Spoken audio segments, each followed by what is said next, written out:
Hi, everyone, and welcome to the Cervena Barva Press reading series. And our next reading will be September 10th, where we have a book launch by Francine Witt. And her book is called Some Distant Pin of Light. And then on December 3rd, we have B.G. Thurston, who's here tonight. And her book is called The Many Lives of Cat House Farm, Tales of a Rural Brothel. In between those two readings, there will be a lot more readings. So if you're not on our mailing list and would like to be, just private message me in the chat and I'll add you to our list. So let's get started. Our first reader is Dr. Susan Agbenoto. She's an award-winning author, speaker, lay pastor, and investment professional with a Doctor of Ministry in Pastoral Care. She champions spiritual restoration and leadership development, guiding others through transformative journeys. Her acclaimed books, Restore Me and New Wine, earn national recognition, including honors from the Independent Press Award and International Impact Book Awards. And I give you Susan. Gloria, thank you for having me, and it's great to see everyone. The book I'm reading from today is Restore Me, but privately, please. The people cannot know. And I'm going to actually jump right into chapter 5 and read. So I'm going to start with the Psalm 13, verse 3 to 4, which says, Consider and answer me, O God. Give light to my eyes, or I will sleep the sleep of death. And my enemy will say, I have prevailed. My foes will rejoice because I am shaken. Between the poetic prayers of the Psalms and the life story of King David, we receive insight into the dealings of the soul. This is especially for those who work in leadership and caregiving roles. In the book of 1 Samuel, David finds himself hiding from his arch enemy, King Saul. He is given the opportunity to kill Saul when Saul comes into the very cave David had access to for some privacy. This gave David a perfect opportunity to rid himself of his enemy once and for all, but he chose not to. This is the same King Saul who had attempted to murder David and was pursuing David until he had to live his life in hiding. Like David, you may find yourself in a place where the very people you serve, the very people you care for, are after your life. They criticize your attempts to help them. They plan your termination. They speak behind your back, and they treat your help with disdain. In the title psalm for this chapter, the psalmist cries, Give light to my eyes, lest I sleep the sleep of death. Here, the sleep of death can refer to the total emptiness you may experience at the lowest point of your career, your ministry, or even life in general. You find you have nothing to give because the dryness and the nothingness on the inside feels like an eternal sleep. You find you're not as fruitful or as productive as you are. You wallow in shallow depths while spouting out intelligent words with power, but you know that they're without power. The psalmist cries out that the Lord should enlighten his eyes. He cries for light and life. He further explains that God should move, lest his enemies gloat, saying they have prevailed against him, or even rejoicing because of all the suffering. In addition to the physical enemies, there are enemies of our souls who pursue and plunder us and attempt to prevail over us, as we see with David. The light that the psalmist is crying for is the light of revelation in order to identify the enemy, expose him, and expunge this enemy so he may walk in liberation, in life, and in fruitfulness and productivity once again. David laments, like most of us have done in our hearts, in Psalms 141 and 42 over this very situation. There are some themes that we will draw out that seem to be common pain factors we face. We can call these the enemies of our souls. The first is being overwhelmed.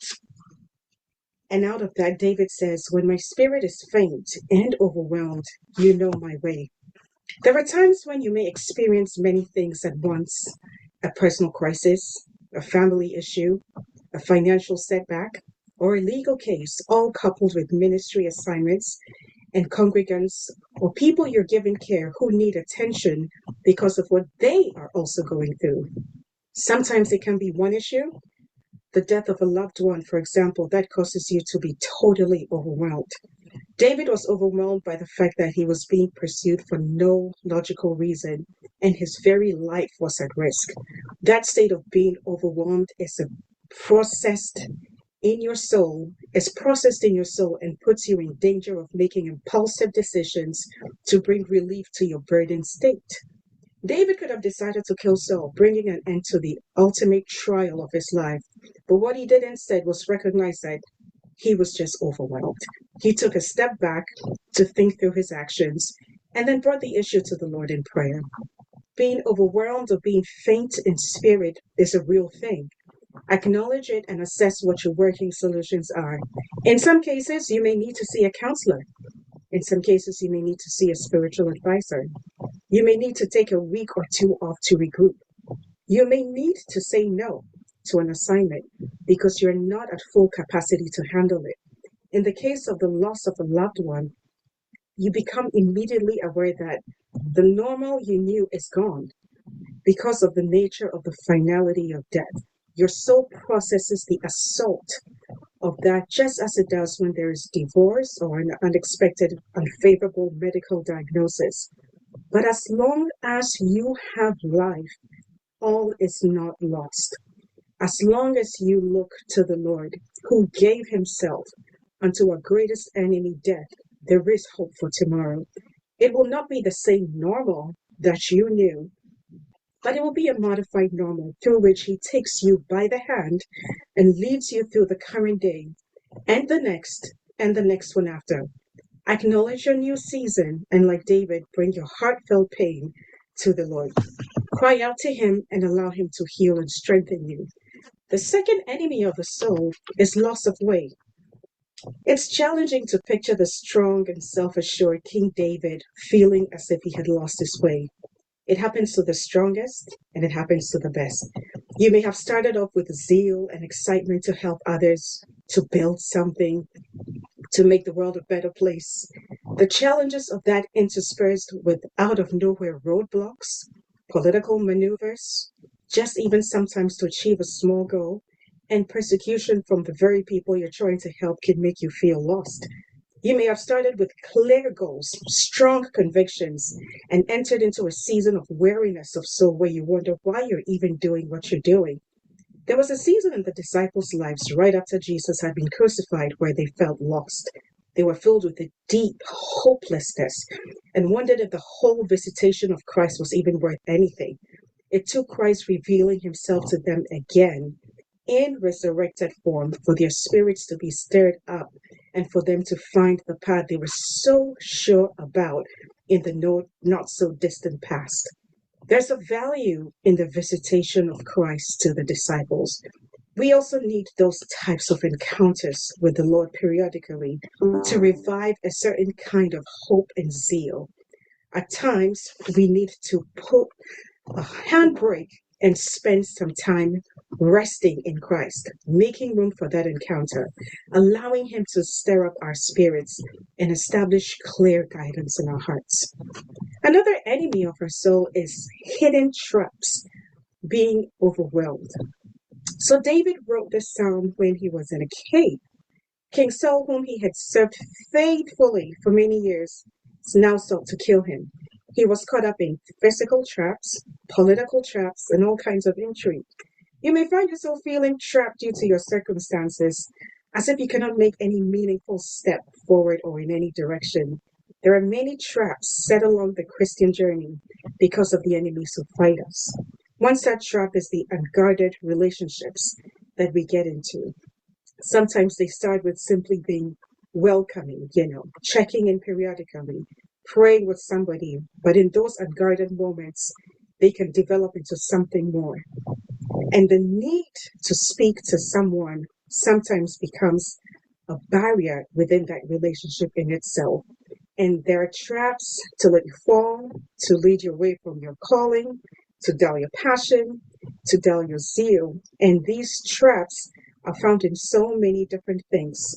And in the end, they leave you wondering, how did I get here? There's no person and there's no caregiver or no leader who's too strong to fall. Jobs are successful in alienating us from hearing truths that we need for our assignments and for our destiny. And they prevent us from springboarding even into the destiny that is set before us. But whatever trap you fall into, whatever prey, and whatever pit you find yourself in, Psalm 103, verse 5 tells us of a God who redeems us from the pit. And so may God reach out and deliver you from wherever you are.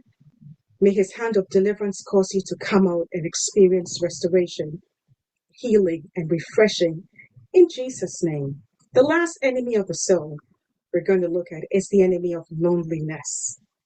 In Psalm 142 again, King David says, "Look on my right hand and see, there is none who take notice of me.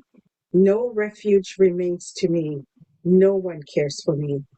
Even though David was surrounded by men he led, he was still alone.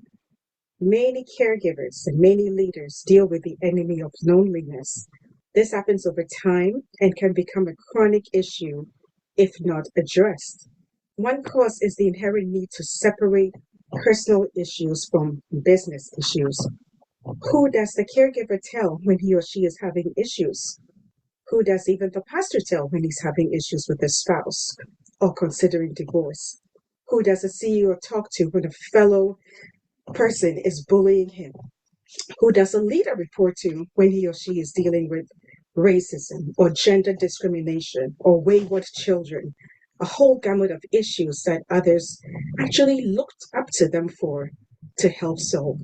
Then there is the aspect of the person's issues being broadcasted because the person he or she spoke to could not contain such information in his or her vessel. Adding to that is the issue of a perceived lessening of respect when someone learns about somebody else's problems. A typical example is Joab, the commander of David's army and the son of David's oldest sister Zeruiah. Joab knew many of David's issues and treated him with less respect and even with hostility towards the end of his life. Once he challenged David to go to battle with him, or else he was going to claim the victory as his own. Another time, he killed David's son Absalom when David had expressly stated that Absalom should not be touched. He later returned to rebuke David for crying so shamefully over the death of his son. Leaders need restoration. Caregivers need restoration. But the need for privacy often plays a role in whether steps are taken or not because of the Joabs that are around them. You can be surrounded by many, like David, but be alone. You can be married and yet be alone when there is a disconnect between you and your spouse. You can find yourself with plans and ideas that no one buys into, which can render you alone mentally. Loneliness, however, is an enemy. It is a heavy weight upon the soul, and it partners with depression. Some people end up on antidepressants as a solution. Some of these may genuinely be necessary, whereas for others, the true cure is social interaction. One of the first observations God made creating Adam was that it is not good for man to be alone. The Lord also says that he makes a home for the lonely, and he is very aware of the power of loneliness and gives us a cure from the start. First, let the Lord know that you feel alone. He's the one who's concerned the most about it. Intentionally develop a relationship with him. Second, ask him to bring a person into your life who you can talk to about your challenges without judgment. Moses had Jethro, who saw his struggles and even counseled him to delegate some of his work. King Hezekiah had the prophet Isaiah. King Uzziah had Zechariah. The Lord knows how to give you a person or even a home where you can freely share your challenges and issues without fear of rejection, judgment, or the issue being revealed elsewhere. Be sensitive to whom God will send your way, but also be intentional in making the Lord your primary confidant. There are times when that person is a therapist in that season of your life. Whoever it is, acknowledge God's hand in depleting loneliness, which lets you operate mentally in that space. May God bless you. Thank you, Gloria. Thank you, Susan. And I just want to tell everyone that I met Susan at camp in New Jersey.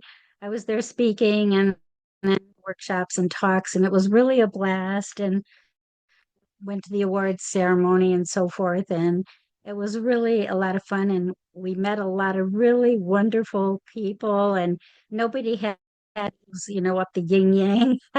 It was just really a wonderful, wonderful time. And so I'm very happy I met her. And thank you, Susan, for reading tonight. Thank And you. thank Thank you, you. everyone. And our next reader is Doug Holder. Doug is the founder of Ibbetson Street Press and the arts editor for the Somerville Times. He is the former co-president of the New England Poetry Club. His latest book of poetry is I Ain't Gonna Wait for Godot No More. His poetry, prose have appeared in the Boston Globe, Rattle, Lowell Review, Live Nude Poems, Molecule, and elsewhere. And I give you Doug. Thank you, Gloria, and everyone. I appreciate it. And I'm going to read from my book, I Ain't Gonna Wait for Godot No More. And the reason I use that title is because I'm a big fan of the Irish poet and playwright Samuel Beckett and Bob Dylan. And I think there's a lot of parallels between both artists. But anyway, I'll start off with the title poem, which is I Ain't Gonna Wait for Godot No More. He's a half hour late, and when the rooster crows at the break of dawn, I'll be gone. I will sport my battered bowler. I will do a sprightly vaudevillian shuffle and continue to stumble on this earthly floor. I would take comfort with friends, the golden stare of my ginger cat, a wet lick of a chocolate truffle, and take my time going to that distant shore. I ain't gonna wait for Godot no more. There is some vague sense of promise in the breeze. He may have something to say that I will adore, an insight into my plight. But I won't sit still and wait for his chill. I ain't gonna wait for Godot no more.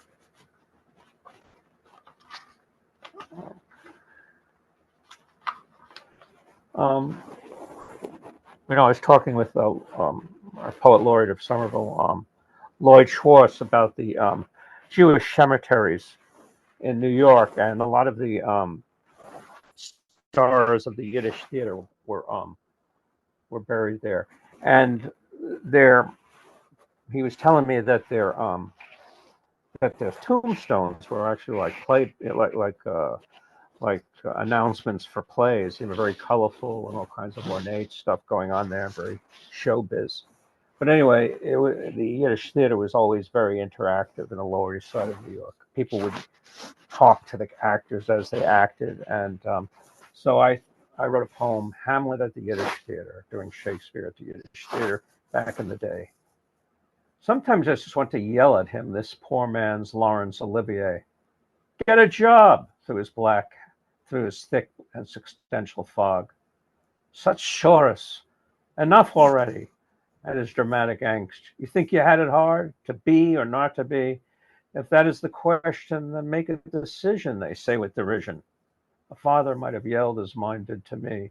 You'll be a drifter, a luftmensch. Well, at least I would be free. Some mother might have espoused the maternal cliche. You are 30 years old.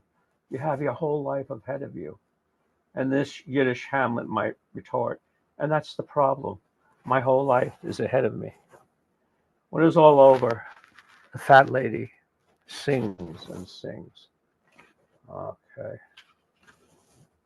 It's great when you mispronounce words. I was having lunch with some friends, and I wanted chicken croquettes, but I said they were chicken coquettes, and so I went off with that. So chicken coquettes, shaking their ample rumps and breasts, a ruffle of come hither feathers, peeking out of a mating song, their twisted gams in a spastic dance. Of course, they will eventually become a placid, gravy-laden chicken croquette, taken in the mouth by some ravenous spouse, perhaps a discerning mouse.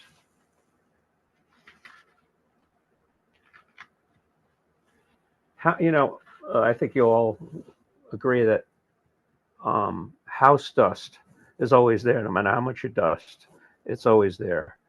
And I viewed it in a very spiritual way. So I'll read this poem called House Dust. At night, I shed my dead skin cells. In the morning, in the mirror, I say a Kaddish for the dust. Dust floats in my home, bombs of pollen on the promise of a fragrant spring air. I try to sweep it all under the tatters of a Persian rug, but it spindles around an old forlorn chair, always looking for a grave. At times, I see a shaft of afternoon light, the dust, a funnel of flowing detritus, streaming up to the heavens. God's hands are full of dust. Back when the COVID epidemic was really bad, I got it. I was at some place where it was transmitted, and I didn't take the what do they call the was my cat? Sorry, I didn't take my the Plaxvoid or whatever it is that they take it. So I almost passed away. But anyway, here it is, elegant and eternal. This is the sort of experience I had on my COVID night. Trembling like a drunk on detox, my shirt soaked in sweat, clung to me like a skin to keep me intact. It was then he came to me, a snake oil salesman, a man appointed in plaid and polyester, with a wide, hateful smile, gave me his fever dreams, his crazy Eddie sales pitch, elegant and eternal, elegant and eternal. What was he selling? A casket, an urn, or perhaps a bill of goods straight to the inferno. And I always liked diners, so I had a playful poem about eating at diners, slice of life. The gaudy Las Vegas chorus line of rotating cakes, sweet, seductive, lethal. And buffalo wings, how I wish I could see them fly. My mouth's intercourse, breathless chanting, oh, cheeseburger, oh, cheeseburger, oh, cheeseburger. Oh, don't worry, we use condiments. I think I really saw a fisherman eating his platter. The steak gives me tips. Slow down on the red meat, it pleads. I want to grill the grilled chicken. What do you suggest, breast or thigh? And the political correctness of the tricolored pasta. Oh, my darling sweet potato fries. Oh, don't fret, there's always feta. Perhaps a haddock, baked or fried. And the eternal question, what will be my side? Well, I'm sure most of you remember Jack Dempsey. My father was a PR man in New York City, and he knew a lot of these, celebrities. And this is a picture I have of my house of my father with Jack Dempsey, the famed prize fighter.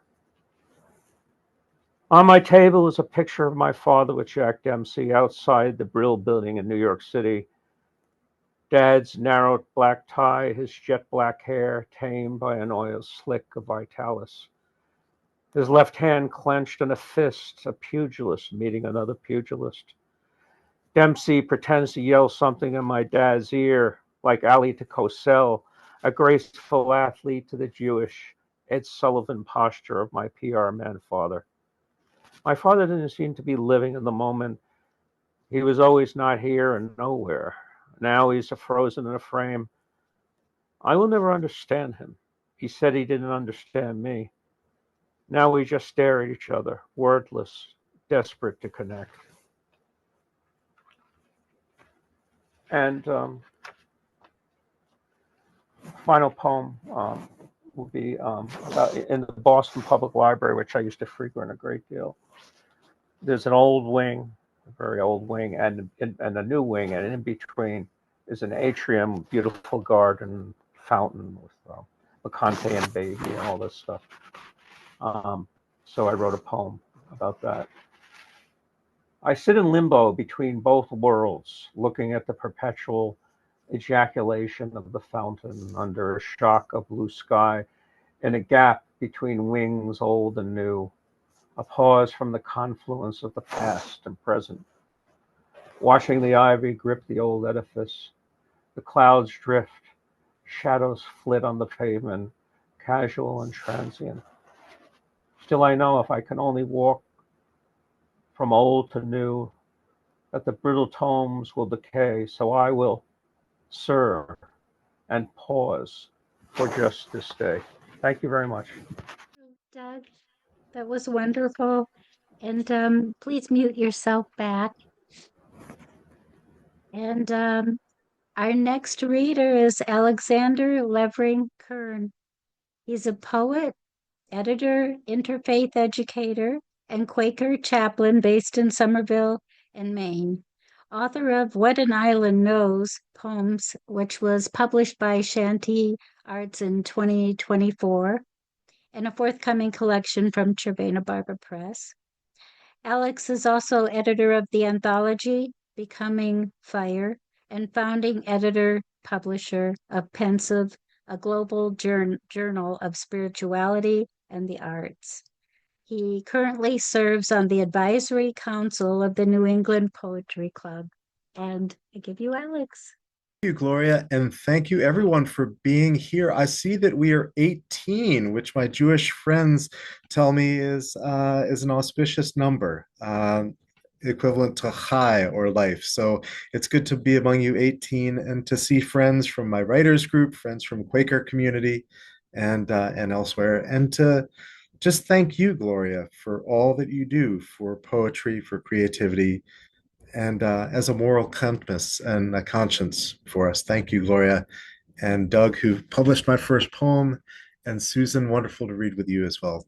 So good to be here. So I wanted to read a couple poems from my recently published collection, What an Island Knows, and then to mostly read poems from the forthcoming collection from Gloria's Press, from Cervena Barva. So this first poem from this collection based on Chebeague Island, Maine. This first poem is called What Binds Us to the World. And that's based on the title of a book by Robert Cording, a poet I very much admire. What binds us to this world is not the tendon extending from heel to calf, the one I'd always fear would tear, nor the fickle magnet of gravity, nor the way we place our flags in dirt on mountaintops in foreign lands.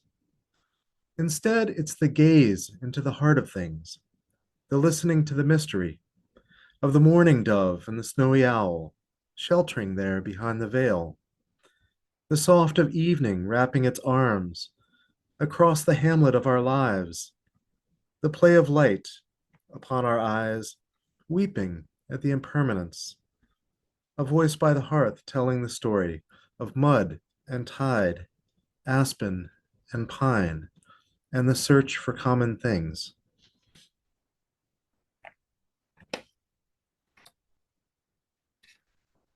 Another poem from What an Island Knows. Chebeague is an Abenaki word.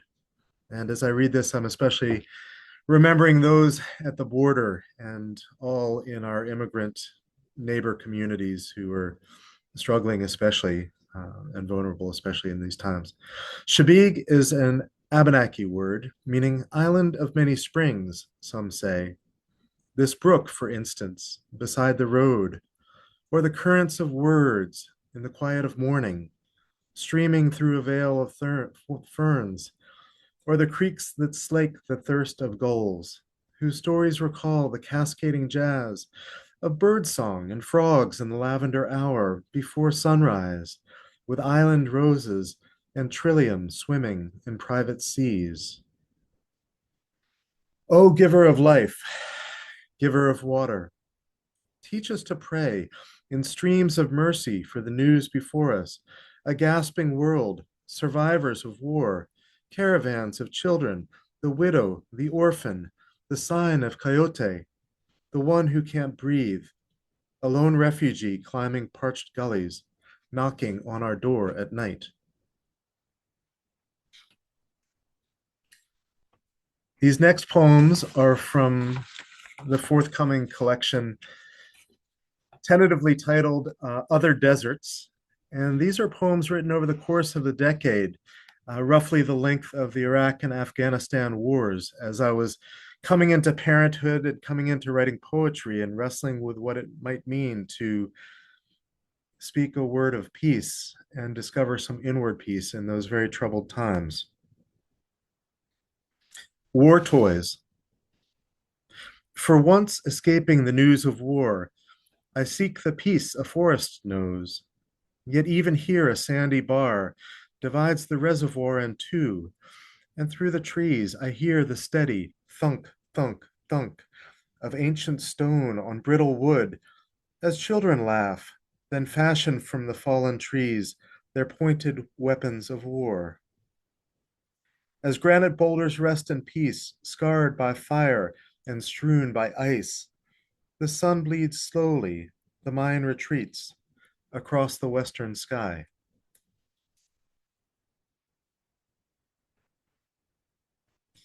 In spring, the dogs begin their play. 1 year anniversary of the war in Iraq, March 20th, 2004. First day of spring, yet the odor of war fills our lungs as thousands of protesters flood the streets of Boston with drums, puppets, and babies in tow. Here in the woods, the lake overflows with fresh snowmelt and a dance of light. A makeshift bridge of driftwood rises from under the ice, while on the twisted mirror of the reservoir, the shadows of trees ebb and flow, casting nets for something more, and the neighbor dogs sniff the air in heat, searching for signs of indiscriminate love.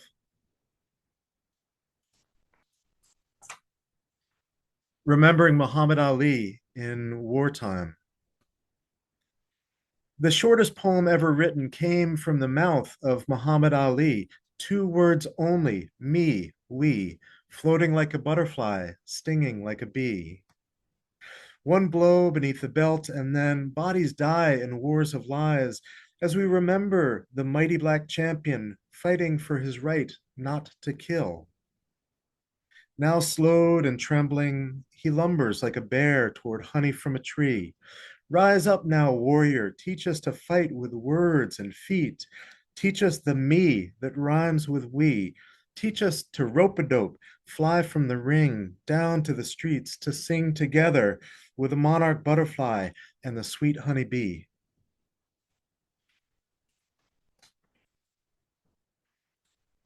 A new pair of shoes. This is one of several poems written at the Joyner Institute for the Study of War and Social Consequences. And I want to shout out and praise my faculty there, including the late beloved Danielle Legros Georges and Bruce Weigel, Fred Marchant, Martha Collins, and Lloyd Schwartz and Martina Spada. A new pair of shoes. Come on, the whisper says, give them a try. Step into the life you've been given.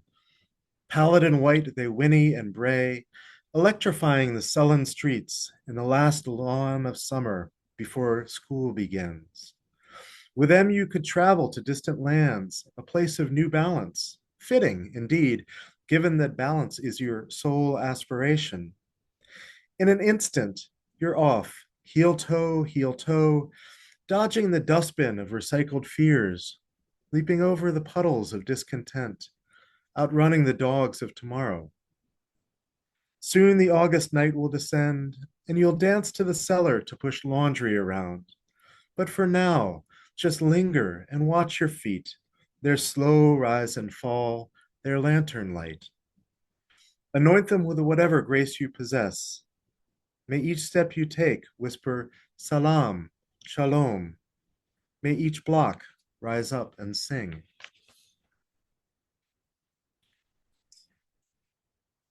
This one is in memory of one of my wife's students, a high school student from Bedford, Massachusetts. Morning casualty report beneath the Arctic Circle. I was covered in a mask of shaving cream when my wife Rebecca darkened our bathroom door and said, "One of my students was killed in Fallujah, just recently married and only 19. My lip nearly bled, and she stared at me hard through porous eyes, skeleton white, her mane of hair glittering, the morning light. "Damn it," I said, then quickly added, "Sorry," too angry at first for real remorse. Becca understood, glanced down for a moment, then saw him sitting in the back row of Spanish class, earning his C's, an athlete in the ROTC. He wasn't from the local Air Force base and couldn't speak Spanish to save his life, and certainly not Kurdish or Arabic or the tangled tongues of diplomatic deception. "Damn it," I repeated, covered in white, and then for some strange reason, I remembered the way the Inuit people bury their dead, in snowdrifts beneath the Arctic Circle, their graves marked with simple crosses fashioned from the tusks of walruses and the long white bones of whales.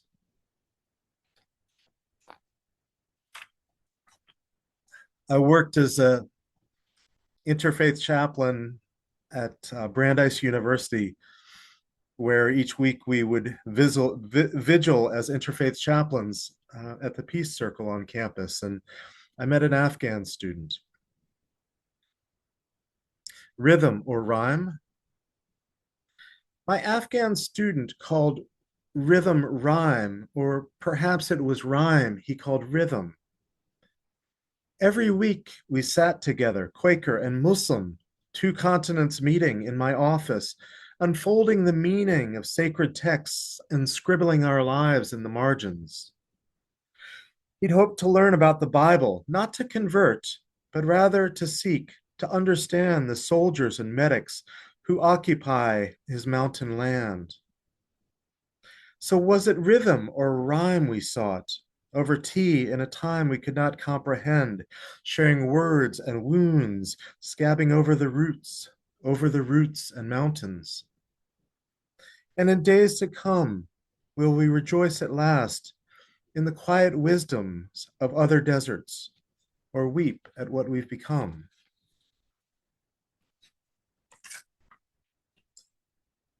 A Quaker chaplain joins the dance. Okay, I'm probably the person you least want to watch dance, but somehow I was conscripted into a class on the arts of peace building where they had us do expressive dance seeking peace. A Quaker chaplain joins the dance. In the improv dance class, I wondered, no felt, what it means to see with my hands. Each fingertip the eye of a newborn child, creating new worlds from delicate dust motes floating around the room.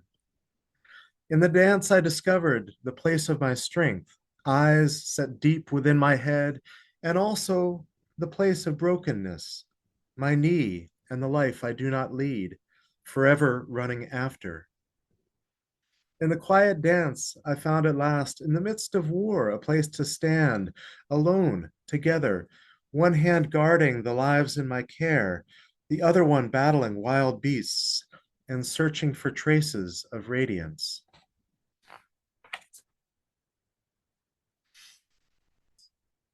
Walden's trees. I find a healing practice for me, even in these troubled times, is to go routinely to Middlesex Fells Reservation or to Walden and work on my poems and meditate and commune with the critters. So Walden's trees. Hamstrung, he escaped to Walden in his mind. For years, the war was on nonstop, everywhere pressures to conform. Worry grabbed him by the throat, the city air thick with toxic clouds. Green life called him to live for a day, deliberately, as Thoreau had done. He didn't know then that after his arrest for nonviolent resistance in the hours before the war began, that he'd walk once more, arm in arm, 4 years later, kneeling before the White House fence with the words, "Love your enemy," held on a placard as a shield before him. A grandchild he was of peaceful warriors, their memory carrying him each year and returning, when all that remained was a scent of apples in their mountain orchard, the feeling of concrete against his knees, and the sound of the wind in Walden's trees. This one is for our friend, beloved Harris Gardner, who accepted this piece for Ibbetson Street, the journal that Doug Holder co-founded, and first published my work.